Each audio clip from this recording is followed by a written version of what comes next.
So ngayon bossing, tatalakayin natin ngayon ang Travis Scott X Fragment X Jordan 1. Ang Air Jordan ay isang pinaka-iconic ni sneaker lines mula noong 1985. Noong 2019 naman, pumasok sa eksena si Travis Scott, isang multi-talented na artist na kilala sa kanyang unique style at music. Ang kanyang collaboration sa Jordan brand ay nagdala ng bagong level ng creativity na ipinakita sa Jordan Travis Scott na may kakaibang disenyo, pinanghalong streetwear at luxury vibes. Ang Jordan Travis Scott ay kilala sa mga unique na design, elements tulad ng reverse swoosh, logo, instantly recognizable, makikita rin ang Cactus Jack logo, ang signature ni Travis Scott na may nagdaragdag ng personal touch sa design. Mabilis na naging isang kulturang icon ang Jordan Travis Scott na tinatangkilik ng sneakerheads at fans ng fashion.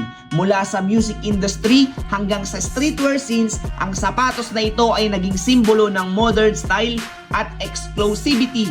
Ang bawat release ay sold out agad, pinapatunayan ang malakas na demand at influence ni Travis sa fashion world. Yan ang kwento ng Jordan Travis Scott, a blend of bold design, culture, and creativity. Salamat sa panonood!